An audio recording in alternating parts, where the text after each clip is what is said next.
Bon, voilà. Bonjour et bon lundi à tout le monde. Nous sortons d'une longue réunion. La confrérie s'est réunie cette fin de semaine. Et après une très longue discussion, je crois qu'il est temps que nous soyons un peu sincères entre nous Africains. En ce moment, je ne me porte pas très bien. Donc bon, à peine je finis cette vidéo, je me prépare pour aller chez le médecin. Voilà pourquoi j'ai voulu intervenir avant. Soyons sincères entre nous. Comment vous pensez pouvoir organiser une élection dans un pays comme le Mali et donner crédibilité à cette élection? Dites-moi comment vous comptez y arriver. Un pays qui n'a pas l'intégrité de son territoire, comment on prétend organiser des élections? On donne des dates, on impose des dates et le gouvernement malien suit ces dates-là. Pendant que le pays n'a pas l'intégrité de son territoire. À Kidal, comment vous allez faire pour faire voter les gens là-bas? Il y a certains points dans le Mali où personne ne pourra voter. Donc, quelle légitimité vous pouvez donner à un tel vote? Moi, je ne comprends pas le comportement du gouvernement malien. Excusez-moi, hein. Moi, je ne suis pas là pour chercher à plaire à quelqu'un, ou à supporter, ou à faire... Non, ça ne m'intéresse pas. Je suis là pour la libération de l'Afrique. Et il y a des actes simples à poser quand on veut libérer son peuple. Ce n'est pas la peine que l'on tourne autour des choses, on fasse semblant. Il y a les actes à poser sur le plan militaire et il y a des actes à poser sur le plan politique. Sur le plan militaire, nous avons la Russie aux côtés de la Mali, aux côtés du Mali. Et tout ce qui sera la Russie a libéré la Syrie. Partout où les Russes sont arrivés, ils ont permis à ces peuples-là de se libérer. Ou au moins de respirer, d'avoir le contrôle d'une grande partie de leur territoire. Ils ont fait le même travail en Centrafrique. Le gars de la Centrafrique, là, je ne le comprends pas. Il est là dans ses bêtises de bitcoin. Il est en train de chercher à tripouiller la Constitution pour se présenter une troisième fois. Depuis, il est là. Qu'est-ce qu'il a fait? Rien. Rien à part bavarder dans le vide. Les accords coloniaux entre la Centrafrique et la France sont encore sur pied.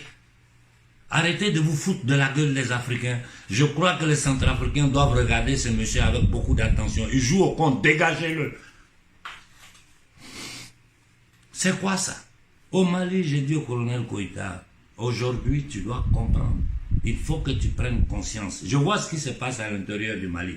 Vous êtes en train de vous diviser en deux camps, pour le pouvoir, alors que le pays est en danger. Le Mali est en danger et à travers le Mali, toute l'Afrique de l'Ouest et toute l'Afrique en danger. Comme je vous ai dit, si nous perdons le combat au Mali, nous sommes foutus. Il y a eu de grandes avancées dans la lutte contre le terrorisme financé, organisé, piloté, appuyé par la France, l'Union européenne et le pouvoir anglo-saxon en Afrique, dans le Sahara. C'est eux les responsables de ce terrorisme. Il y a eu des avancées depuis l'arrivée de la Russie au Mali. Mais le grand du combat est à faire. Et ce n'est pas là, ça ne peut pas être la faute des Russes. C'est les Maliens qui doivent mettre les Russes dans les conditions de pouvoir agir sur le territoire malien. Et le but de notre réunion a été très clair hier. Voilà pourquoi le frère Benzin a insisté là-dessus. Vous ne pouvez pas rester au pouvoir. Ça fait combien de temps vous êtes au pouvoir? Tous les accords coloniaux entre la France et le Mali sont encore sur pied. Le franc CFA existe encore. Mais de quoi nous parlons? Je vous en prie, je vous en prie. Je demande au gouvernement de transition du Mali de nous répondre. De répondre au peuple africain, pas aux Maliens. C'est toute l'Afrique qui est là qui vous regarde. Qu'est-ce que vous attendez pour vous débarrasser des accords coloniaux? Vous n'avez rien touché depuis que vous êtes là, à part les accords qui ont été signés, je crois en 2012, quand là, pour faire venir les forces françaises au Mali. C'est tout ce que vous avez touché. Tout le reste des accords coloniaux sont sur pied. Pour quelle raison? Avec ces accords-là, comment nous allons nous développer? Avec le franc CFA, qui est une honte. Ici en Occident, quand je discute avec certains dirigeants occidentaux, certains grands économistes occidentaux en privé, la seule chose qu'ils me disent, qu'ils me répètent, matin, midi et soir, qu'on allait faire pression sur le gouvernement malien pour sortir du franc CFA. Faites pression pour enlever tout votre peuple du franc CFA. Sinon, vous ne bougez pas. Les grands professeurs dans les conférences aux États-Unis ne le cachent pas. Ici en Occident, ils ne le cachent pas. Les gens disent que le système veut tenir l'Afrique dans ces conditions. Les Africains doivent rester un territoire, une colonie d'abord d'exploitation, ensuite d'occupation. Je vous ai dit, ces gens-là, ils ne nous considèrent pas comme des êtres humains. Ils nous voient comme des gens qui font partie de la faune africaine. C'est-à-dire comme il y a les lions, les éléphants, les girafes. L'homme noir fait partie de des animaux sauvages de l'Afrique. Donc pour eux, il n'y a pas d'être humain en Afrique. C'est un territoire libre qu'eux peuvent occuper quand et comme ils veulent. Et vu que parmi les animaux de la forêt en Afrique, il y a ceux qu'on appelle des noirs qui prolifèrent et qui dérangent leur business, il faut les éliminer en masse. Aujourd'hui, nous sommes en plein dans une tentative d'élimination de l'humanité. Tous les grands scientifiques du monde honnêtes sont en train de parler. Toutes les grandes figures du monde honnêtes qui ne sont pas sous le contrôle des deep state sont en train de parler. Aujourd'hui, en Occident, le gouvernement français est à risque. Le gouvernement italien est à risque. Les peuples occidentaux sont sur pied contre ce système criminel. Partout, ils sont en train de combattre. Et nous, que faisons-nous? Que faisons-nous? Je demande au gouvernement malien, qu'est-ce que vous attendez pour sortir du franc CFA? Qu'est-ce que vous attendez pour rendre caducs tous les accords qui entre la France et le Mali? C'est les Africains qui me demandent de vous poser ces questions. C'est pas moi qui dis, c'est pas moi. Je peux poster, si vous voulez, tous les messages qui m'arrivent. Des centaines de messages, vous allez les lire. Je parle au gouvernement malien. Vous allez les lire et vous allez voir ce que les Maliens veulent. Vous allez voir ce que les Africains veulent. Et comme je l'ai dit, depuis la fin de la Seconde Guerre mondiale, aucun gouvernement en Afrique, aucun leader africain n'a eu le soutien que Koïta a en ce moment. Si vous ne posez pas les actes clairs et que vous ne sortez pas des divisions internes, seulement pour le pouvoir, la France et l'Occident finira par avoir le Mali. Ça, c'est clair et net. Il n'y a pas de doute là-dessus. Et vous serez responsable de la destruction, de la démolition du Mali.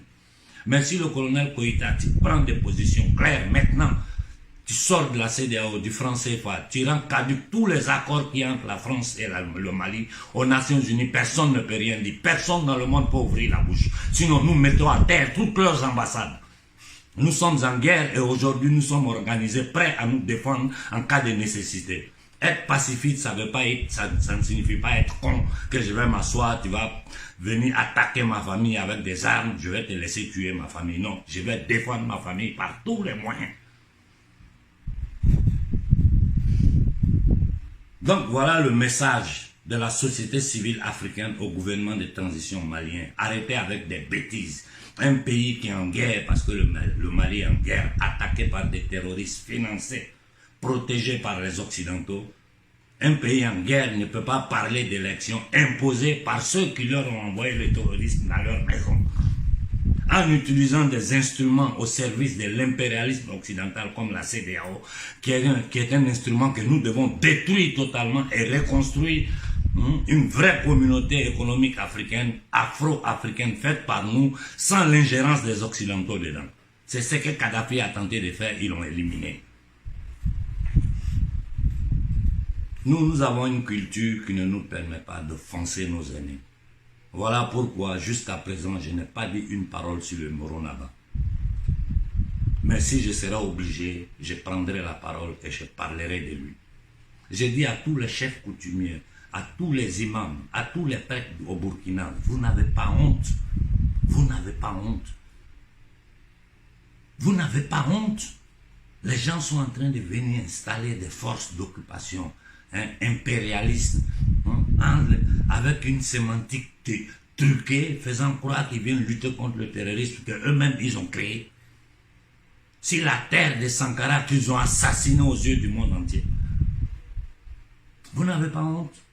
Aux hommes politiques du Burkina, vous n'avez pas pour des miettes. Vous êtes dans un... Regardez comme le Burkina est misérable.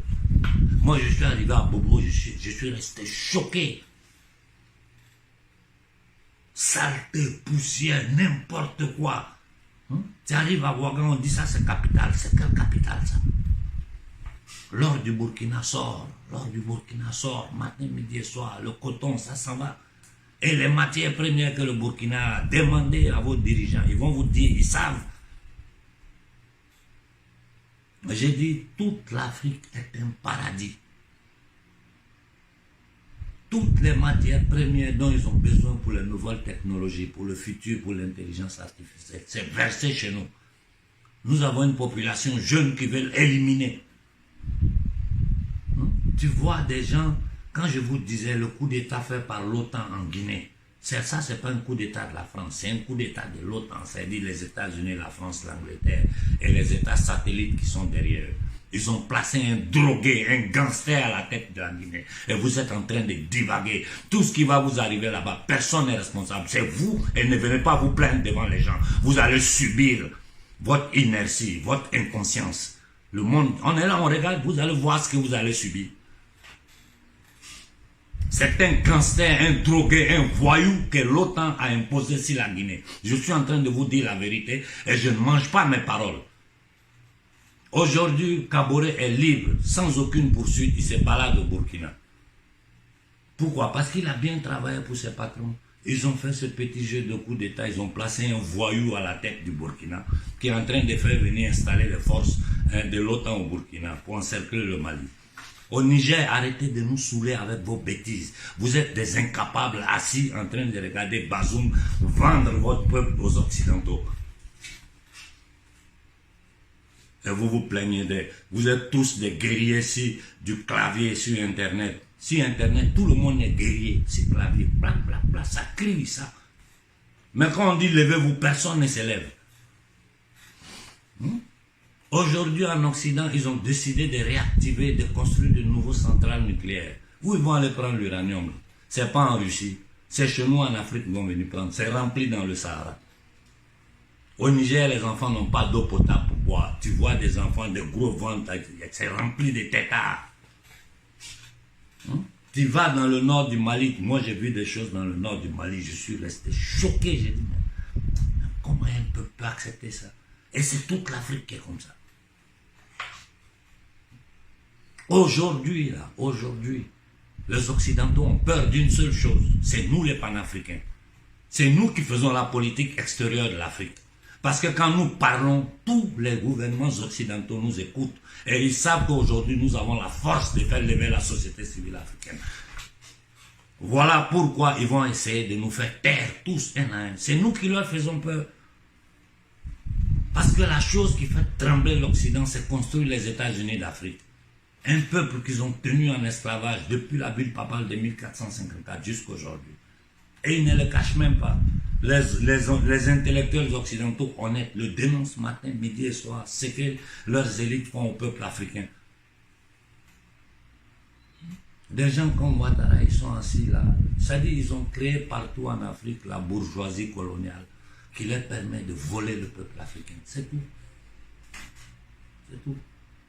Je dis au colonel Koïta, nous attendons des actions de ta part. Les prochains jours, nous attendons les actions de ta part. Sortie de la CEDEAO, du franc CFA et rendre caduc tous les accords entre la France et le Mali. Si tu dis que tu veux travailler pour le Mali, voilà ça qui est là. Si tu ne peux pas faire ça, là, les Africains vont comprendre ce que vous êtes en train de faire. Et là, vous allez nous trouver devant vous.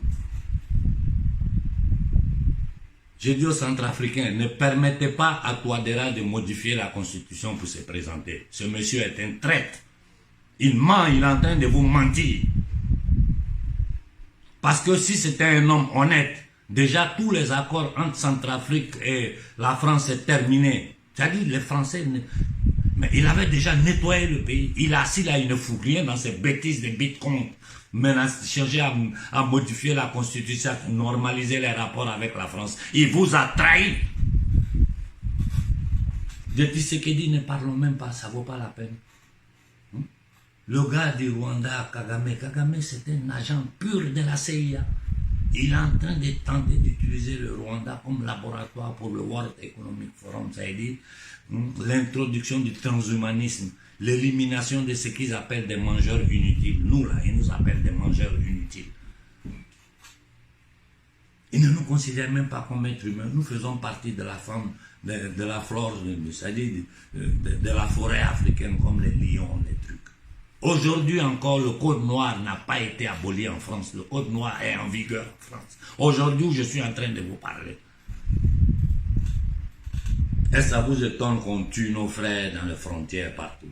Et qui sont les responsables de ça? C'est ces minables que vous appelez présidents, des gardiens des camps de concentration. Nous sommes arrivés à un point où c'est la société civile africaine qui doit prendre ses responsabilités devant Dieu et devant les hommes.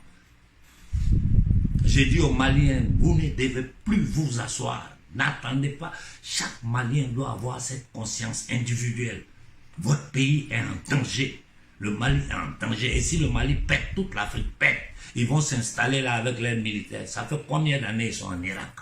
Il y a la paix en Irak. Ça fait combien d'années ils sont là-bas? Ils ont fait 20 ans en Afghanistan. Ils sont partis. Voilà le résultat sous nos yeux. Donnez-moi un seul endroit où les impérialistes sont arrivés et puis ils ont mis la paix, la démocratie. Les gens sont devenus riches. Au contraire, tout ce qu'ils font, le pays, la terre maudite qui est l'Angleterre, parce que c'est l'Angleterre qui a la tête du pouvoir anglo-saxon, la terre maudite, une famille maudite, une élite satanique, la famille abusive, nazie d'origine allemande qui commande l'Angleterre, qui a usurpé le vrai pouvoir aux Stuarts. Cette maudite famille en association avec la mafia khazare d'origine ashkénaze, qui se font passer pour des juifs. Et l'élite satanique noire occidentale, ce sont ces gens-là qui tiennent l'humanité en état d'esclavage depuis des siècles. Ils ont commencé d'abord ici en Occident. J'ai dit, si vous étudiez l'histoire de l'Occident, vous allez voir les crimes qu'ils ont commis sur la société civile occidentale, ici d'abord, avant d'aller ailleurs dans le monde pour continuer. Donc le résumé c'est quoi? J'ai pris la parole spécifiquement, même si j'ai fait le tour panoramique de la situation pour parler du Mali. Il y a des actions simples à poser au Mali, de la part du gouvernement et de la part de la société civile.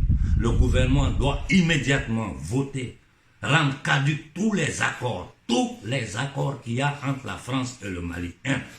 2. Sortir immédiatement du franc CFA. Et nous savons les pas qu'il faut faire qui sont simples. Un projet de loi voté au Parlement. Après quoi, on frappe monnaie en 3 jours. Le professeur Nougola Oboyi nous a expliqué. Il est là, c'est un Africain, il est vivant, il peut aider le gouvernement malien. Vous êtes en train de faire des choses que personne ne comprend. Personne ne comprend. Et ne pensez pas que vous allez pouvoir trahir le Mali. Vous n'allez pas pouvoir. Si vous tentez de le faire, vous allez tomber tous comme des mouches. Le combat que nous menons, il est spirituel. Le sang de nos ancêtres versé là, c'est ça qui est en train de se lever. Celui qui raconte ça sera noyé dedans. Voilà tout ce qu'il vous reste à faire. Rendre caducs tous les accords coloniaux entre le Mali et la France. Chasser clairement la France du Mali. Sortir immédiatement du franc CFA. Tisser des relations claires avec la Russie et certains pays qui sont prêts à nous aider. Quant aux Américains, à l'Union européenne, à l'Angleterre, à ces assassins internationaux, je vous dis, ce n'est pas à nos gouvernements que vous aurez affaire. Vous aurez affaire au peuple noir d'Afrique et de la diaspora. Vous aurez affaire, je répète, au peuple noir d'Afrique et de la diaspora. Si vous déclenchez une guerre sur notre territoire, non seulement vous allez avoir à combattre avec le peuple africain, des plus vieux jusqu'aux bébés, mais dans le monde entier, vous allez nous combattre parce que nous allons transporter cette guerre-là sur votre terre, partout en Occident. Laissez-nous en paix, laissez-nous vivre en paix. Nous ne voulons pas d'ingérence, d'impérialisme d'occidentaux nazis sur le sol africain. Nous sommes libres de composer avec la Russie quand, comme et nous voulons. Nous sommes libres de composer avec la Chine, avec tous les pays du monde. Vous n'avez aucun droit moral sur l'humanité, pendant que vous avez passé votre temps à commettre des crimes partout dans le monde. Gouvernement malien, voilà le message que l'Afrique vous envoie à travers ma voix. Bonne journée à tout le monde, bon début de semaine.